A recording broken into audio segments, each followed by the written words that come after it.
मैं डॉक्टर अंतरिक्षा, आपकी कॉस्मेटोलॉजिस्ट। तो हम जब सबसे पहले किसी को देखते हैं तो हम उसके बारे में क्या चीज़ देख रहे हैं? हम उसके बारे में उसकी सुंदरता देख रहे हैं, उसके फीचर्स देख रहे हैं, उसके बाल देख रहे हैं, उसका हाइजीन देख रहे हैं। हम यही चीज़ें नोटिस करते हैं। हम जब जाके उनसे बात करते हैं तब हमें उनके व्यवहार के बारे में, उनके काम के बारे में, उनके रेजिडेंस के बारे में ऐसी चीज़ें पता चलती हैं। पर सबसे पहली चीज़ जाती है उनकी सुंदरता पे। तो आज हम इसी बारे में बात करेंगे। तो इस चीज़ के लिए सबसे बहुत ही बेसिक और सिंपल टर्म है कॉस्मेटोलॉजी। इसमें सब कुछ आ जाता है, आपके स्किन का लुक, आपका बालों का लुक, आपका मेकअप, आपका हाइजीन, आपका ड्रेसिंग सेंस, सब कुछ उसी के अंदर आ जाता है। तो आज हम स्पेसिफिकली बीइंग अ डॉक्टर एक बात करेंगे आपकी स्किन और हेयर के बारे में। तो स्किन से रिलेटेड बहुत सारी चीज़ें होती हैं जो हम फेशियल्स, ट्रीटमेंट्स और डीप ट्रीटमेंट्स में कैटेगराइज करते हैं। जो फेशियल्स होते हैं ये बेसिकली सुपरफिशियली काम करेंगे और ज़्यादा डीप नहीं जाएंगे।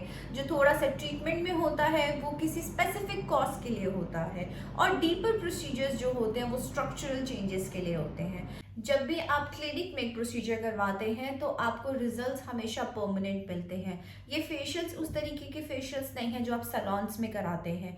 तो इसका एक स्पेसिफिक टारगेट रीजन होता है, जैसे हाइड्रा फेशियल हो गया, इंस्टा ब्राइट फेशियल हो गया, वेम्पायर फेशियल हो गया, कार्बन फेशियल हो गया।